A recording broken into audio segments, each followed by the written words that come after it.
Well, here we are. It is Wednesday, October 9th, 2024, and today I want to talk about a sale that's coming up over in the UK that you're going to want to know about. I've gotten about 5 emails from people about this sale. A lot of people seem very excited about it. I know some people over in the UK that are going to it, and you want to hear about this auction. Every auctioneer has this, the great moments in being an auctioneer, because I was one for a number of years, a couple of decades, is going on house calls and finding something you didn't expect, or finding something that was much better than you expect. And Roseberys had one of these moments a few months ago. They got a call, apparently. They went out to a house, and they were being shown around. They had some very nice Chinese things. But in the back room, in a storage room in this house, they found this. A stack of about 31 Marken period Imperial pieces that had been there for over 100 years. This is pretty exciting stuff. This is something that auctioneers just dream for. You go into a property. It's apparently a very old British family. These pieces were acquired over 100 years ago by a great-grandfather, evidently, who was in Asia at the time and took up an interest in the collecting of Chinese art and Japanese art, and came back with a lot of it. Including these 31 bowls and about 600 or 700 other pieces, apparently. And Roseberys has put together a two-section sale, not 2 days, but 2-section sale, starting on the 29th of October at 10 o'clock in the morning, English UK time, for the 31 Imperial pieces. And then part 2 begins at 11:30, where they'll be selling off a whole bunch of great pieces of porcelain, China trade wares, and some exceptional 70 lots of very fine 18th and 19th century Beijing enamels. And I want to go through some of it, because these are just a sampling of some of the pieces that they came across, and it's pretty eye-watering. And you can imagine what the auctioneer was thinking when he saw these. It's one of those moments that you go, holy mackerel, this is great stuff. And we're going to take a look at it. This is the first sale is here with this Imperial Felinkai bowl in it, and I'm going to be showing you this auction. Roseberys has a website. And you can go look at the items there. But if Roseberys is watching, I'm not knocking you, but you got to fix your website. It loads much too slowly in the United States. I don't know if you use Cloudflare or some other service, but where I am in Gloucester, Massachusetts, it was a bit difficult getting some of the pages to open as quickly as they do on Invaluable. So we're going to show the pieces on Invaluable. But if you're going to bid on the stuff, register with Roseberys and bid directly through their site, because you're going to save 5% right off the top on, usually, I'm pretty sure they do it, most auction houses do. I don't know if you're aware of this, but you pay a premium to bid on Invaluable, and you pay a premium to bid on Live Auctioneers. Any site like that, you're going to pay extra. So when you're getting into serious money like this sale is going to get into, it's well worth your time to register at Roseberys and just bid through them. All right, 5% of thousands of dollars adds up quickly. All right, so at any rate, we're going to take a look. This is the sale. These are the Imperial pieces. There's a whole bunch of them. Dragon bowls, floral bowls, you name it. And also an exceptional pair of very fine, tall Zitan hanging lanterns here. Just absolutely beautiful pieces. And we'll get back to those in a little bit. But we're going to take a look at some of the enamels first. All right. Okay. This is not the first one, but one of the examples is this really, really well done. How big is this bowl? 6-inch in diameter, Qinglong Marken period dragon bowl. We've seen these before, but they've got a bunch of them. They've got a group of them. And you see these at other auction houses fairly often too. This is a really lovely example. The dragon is meticulously drawn. The colors on this bowl look excellent. They look very, very, very good all the way around. The green dragon on that side, red dragon on the other side, and then the phoenixes in between. Absolutely wonderfully done. And this one is estimated at 12 to 18,000 pounds, or that works out to about 14 to 20,000 US for an estimate, which is well within range, and has an opening bid of 8,000 pounds or an opening bid of 10,000 US. And then, of course, you always have to calculate in the buyer's premium. And then they have this. This is another one. This is a Daoguan example. Again, similar to the Phoenix and Dragon pattern. Here you have the dragon, beautifully done. Again, equally, almost is about as well done as on the Qianlong example. The ability of continuity on these decorators when they're making these really quite stupendous. When you consider when this one was made versus when the Qianlong was made, example was made, 40 or 50 years earlier, they were still making them to extraordinarily high standards. And the mark, of course, is on the bottom. Very nicely done. If I get it to load, there we go. And nicely done mark, I must point out, too. The Daguan marks on these are very finely painted, perfectly painted. And then here's another one here. This is another, I believe this is a Qianlong example. And over to these pair of auspicious blue with gilt decoration, Buddhist emblems on them. And let's see, how big are these? These are fairly small, but they're very pretty. Just about 5 inches in diameter, and they're Jing mark and period bowls. These are beautiful, and I love the color, that auspicious blue. It's like a sapphire blue, really glows. And there's some Beijing enamels in this auction. There's I believe a pair of cups that have the same ground color. Really pretty stuff, and the gilding is in very good condition considering their age. And you have the Buddhist emblems floating around all throughout the decoration on these. The estimate is, I think, very reasonable: £4,000 to £6,000 with a 2,800 pound opening bid or a 3,600 US opening bid. But very rare, and they are pairs. Pairs are, always, when you calculate the value of something, always figure a pair is worth 2.5 to 3 times the price of a single. So if you have a single bowl that's worth $1,000, a pair of them is going to be worth $2,500 to $3,000, because a pair is a premium, makes it a premium lot. Which brings me to something over here when we get talking about some of these bowls, is that some of these bowls are identical, and there may be people that are going to pick the two that are in perfect condition and try to buy them both to make a pair out of them. All right, and that's something that is likely to happen because it's an instant boost in value to the collector to have a pair. And then you have this very nice graffito ground medallion bowls. This is a pair of them. One of them has a hairline in it, but they're beautifully decorated, and they measure about all of them, I guess, are 6 to 8 inches in diameter, 6 or 7 inches in diameter typically on these, and estimated at £4,000 to £6,000, $3,600 U.S. opening bid. And then this is a dandy piece. This is a piece of Anhui decorated Imperial egg yolk yellow Daguan period dish. And when you see them yellow inside and yellow outside, these are typically meant for the emperor. When they're white on the inside, then they're meant for the empress, so forth. But this one has a dragon decoration going around the outside. There it is. You can see it here. And then the other dragon should be over in here somewhere. It's hard to see with the light. These are notoriously difficult to photograph, but I think they did a pretty good job of it. You can see the pooling of the yellow glaze down here, where it thickened up and darkened slightly.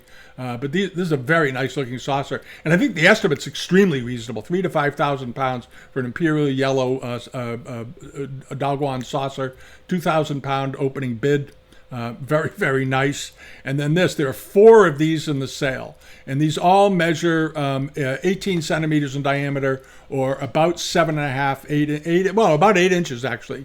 And these are sort of the larger ones, extremely nice, all Daguan mark and period. There are 4 of them in the sale. These are extremely rare, and this was a pattern that the Qianlong Emperor absolutely fell in love with, and they made lots of them, and they made them right through the Daguan period when they finally stopped producing them. 60 to 80,000 pound estimate with a 42,000 pound opening bid. That's around $55,000 opening bid, and these should bring. It's hard to say these days about predicting what anything, but I think these could easily bring 150,000 a piece or more. These are extremely rare. Even they're not Qianlong, but they're extremely fine. And always keep in mind that what's happening here is these are coming out of an estate collection that hasn't been on the market in 100 years.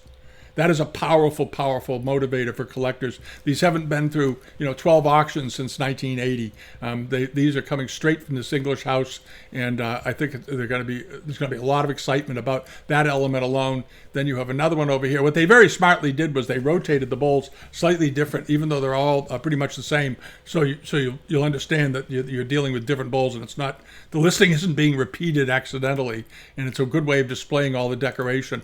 But these are absolutely absolutely beautifully painted. These flower bowls were notoriously notorious in a good way, known for having extremely fine shading of enamels. And you can see it here, and particularly in the blues, and then in the reds, and then in the greens. All the primary, the most powerful colors are spectacularly well shaded into the paste, into the glaze, and you have these very nicely shaped rims, very delicately done, exceptional, very, very fine potting.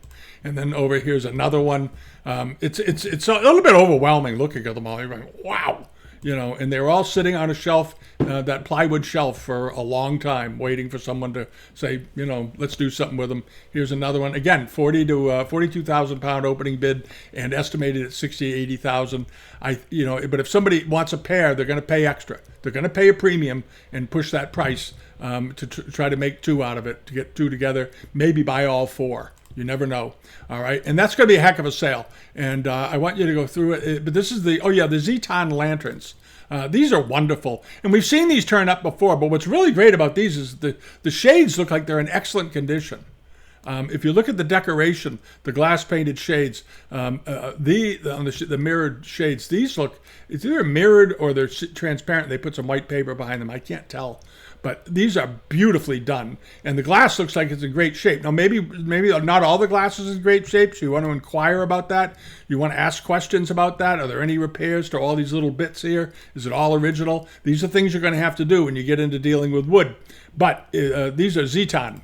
And these are big. These are 6 or 7 feet, 6.5 feet tall or something. They're 221 centimeters in height. 220 centimeters is 7 feet. So these are big lanterns. These are 7 foot tall Zeton lanterns. I wish they had showed some detailed shots of the bases, because I think the base is fascinating on these.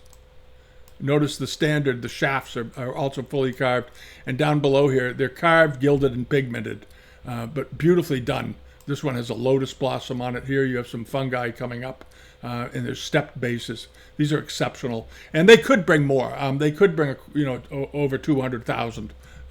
U.S. You never know. These are highly desirable, and as I said, they're Qing period, and they haven't been on the market. Well, they're Jing period. They think Jing. Okay, close enough to Qing, and they look like Qing ones. Anyway, nicely done, very, very nicely done, and should bring, I think, easily the estimate. I'll be shocked if they don't bring it. You don't know, though. It's an auction. But check it out. And then on the second part, the sale, it starts at 11:30, following the 31 lots of Imperial pieces. You have more of a general sale of Chinese things. But there's some awful nice pieces in here. Lots of good export pieces, platters. Look at all the dishes. Holy mackerel. Lots of 18th century ceramics. If you're a dealer, you have to go to this sale and check all these lots out, because there's lots of generous lots in here with lots of plates, and those are the kinds of things you want to get involved in. You can make some money off of. There's an extremely nice large Famille Rose export vase right here. I don't know why the estimate is so modest on this. It's got a $700 opening bid, 700 pound opening bid, which is fine. The estimate is only 1,000 to 1,500 pounds. And this jar is 18 inches tall or something, right? Over that, it's 19 or so inches tall. It's a big 19 or 20 inches tall. It's a very, very big piece.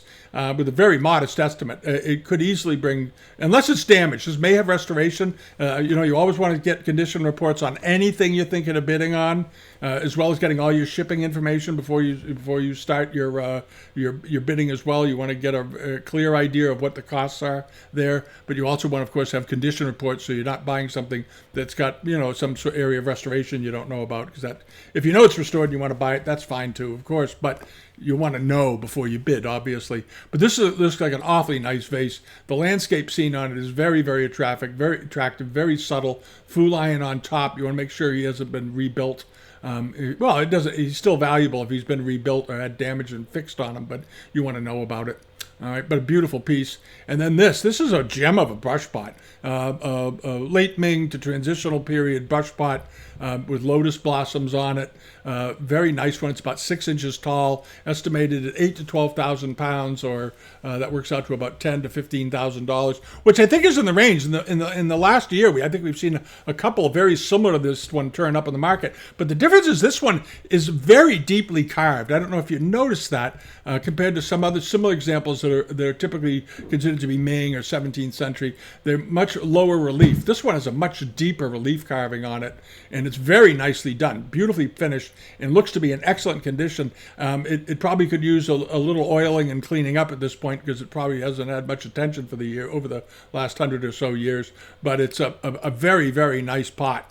Very nicely done, and it starts a 5,000 pound starting bid on it. If you like scholars objects, this is a good one. And then over here, you have the enamel wares. There's all kinds of Chinese export pieces that we already looked at, but there's also at the end of the sale, there's 71 lots of Beijing enamels. And some of them are exceptional. You have this one, which is the one that's been it's featured. It's one they're really promoting, is this massive tray. It's 54 centimeters long. So it's about, it's around 20 inches, 18 or 20 inches in length. It's an unusually big planter tray on a beautiful stand. The stand looks later, but awfully nice stand. And beautiful package. This is a very fine piece. 20 to 30,000 pound estimate with a 14,000 pound opening bid. Should get there. This will be sort of a test. You'll find out how much Beijing enamels are worth with the sale, because there are so many pieces from so many different periods. And then you have this is exceptionally done Guangzhou Canton decorated yellow ground basin. This is a big one. It is. I always want to double check the size. 37 centimeters in size. 37.5 centimeters. It's Qinglong period, but fantastically well done. Beautiful interior landscape to the piece here. With these figures, very much in the manner of Cantonese painting from the period. It's not too dissimilar from export paintings that you see that were done on English and Chinese paper. Of the style you're going to see from those kinds of paintings, the ones with tea preparation and so forth that were done on regular paper that were exported. They did these also on Beijing enamels. But what's interesting about these enamel pieces, they seem to be in fairly remarkable condition because, as you know, Beijing enamels are painted on copper, and copper is very flexible. And if you flex copper just a little bit that's been painted, you're going to cause cracks to form in that enamel, and eventually it will fall off. And that's why you see so often these are so laden with cracks. And this one is also marked period. I should point that out. But beautifully done. And I don't see, this may be an area of repair down in here because there's some cracks coming up, but it's subtle and they don't show up on the front. And if that's all there is to it, that's pretty amazing. The estimate on this, I think, is very modest, 3,000 to 5,000 pounds. And as I said, this thing measures 17 or so inches or 15 inches rather in diameter.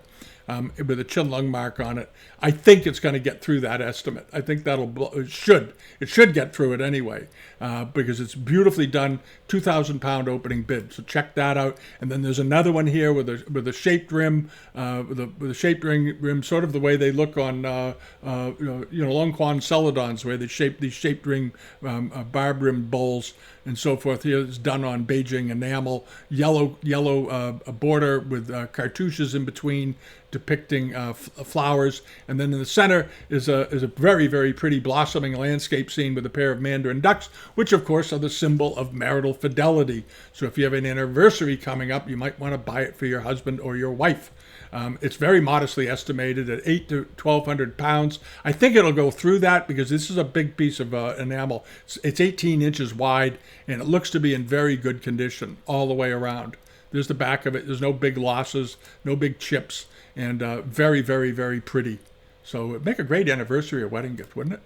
And then over here, there's two lots of Middle Eastern metal form ewers that were done in Beijing enamels as well. We've seen these before. They were doing this shape going back to the Ming Dynasty when they were making ewers and so forth, and maybe even some Yuan examples. So here you've got them in the 19th century, still going along. One of them is missing its spout. The one on the right is missing its spout, but the other two look okay. I think they have minor enamel losses, but they're very desirable forms, very, very attractive. And there's another one where they're white ground instead of blue ground. So you sort of have your choice here. And if you're not in the position to dive in head first with a lot of money, this is a great tray, Beijing enamel tray. It's probably a Jing period. It measures 26 by 15 centimeters, so about 6 by 10 inches in length, and it's a nifty tray. It's got a scene at the top of a scholar riding along on a mule with his attendant, and then in the middle you have a group of scholars gathered around looking at something, and then another one standing on a horse picking something out of a tree. And it's funny, he's picking it out of a pine tree. I don't know, he's getting a pine cone from the tree. Anyway, it's only estimated at 3,000 to 5,000 pounds with a 200-pound opening bid. That's something, if you like Chinese art, and this would be very inexpensive to ship, by the way, because it's flat and thin. This is a great little tray. It has nothing to do with, forget the estimates. This is a very nice piece of Beijing enamel. You want to get a condition report. You want to know what's on the back of it because they didn't depict it. It may be perfectly fine. It may have some losses, but you want to know. But this is a lovely example that isn't going to break anybody's bank. And then over to this. How about a Chinese export on enamel belt buckle of Diana the Huntress? And with this painted insert. This is really, really lovely, with this very, very fine sort of archaistic linked vine or cloud pattern going around the outside on bronze, it appears to be, with some gilding. Beautiful piece, 2,000 to 3,000 pound estimate, 1,400 pound opening bid. I think that's awfully reasonable. If you're a jewelry collector, you know somebody who's a jewelry collector, this is quite a thing to buy. It is 18th century. It's beautifully done. And then there's also this box, another 18th century gilt enamel and stone inset box with a European figure on it. Very nice. One of the panels I noticed has a crack in it, but the workmanship on the top, the Rococo decoration, which was something that the Qing Emperor really, really liked. He thought it was quite elegant. He loved Rococo. And I guess that's why the French influence on him. They were in there working around building stuff at the Summer Palace and advising him. And they had that pattern had been introduced, for quite some time, but it became a favorite one of the favorites of the Qing Emperor on objects. Anyway, 3,000 to 5,000 pound opening bid, 3,000 to 5,000 pound estimate, 2,000 pound opening bid. That seems very reasonable too. I think all the estimates in there are very. I'm not just saying it. I really do. I think all of the estimates are completely sensible, and the descriptions are good. They've done a lot of research, by the way. If you go into, especially with the bowls back here, they did extensive on the Imperial bowls. They did a long write-up. There's some very good information in here. They did I have to say, a very fine job with this. I enjoyed reading it, and they go through the influences of Matteo Ripa and the whole thing going way back. So you get your research, things you can learn just by reading the listings. So do check it out. It looks like an exceptional sale. But as I said, register early. Get shipping estimates early. Don't wait until the last 3 days before the sale, because you might get misinformation. You may not get any information. Always let them know up front that you're interested in the sale. If you need to, provide them any, credit card information. If you want to bid on their site, go ahead and do it. Get that all done now. Do not try to do it 2 days or 3 days or 4 days before the auction. They're going to be busy. All right. You can still do it then, but why stress yourself? Just do it now and get it out of the way. But it's a wonderful auction. It really, really is a wonderful auction. And we're going to see how it does. We'll follow up later. But I think it's going to do very, very well because of the provenance and the fact that none of these pieces have been on the market for 100 years, which is almost unheard of today with many, many of these collections. By this point, there are bowls like these dragon bowls that you've seen, and they've been auctioned, five times since 1990.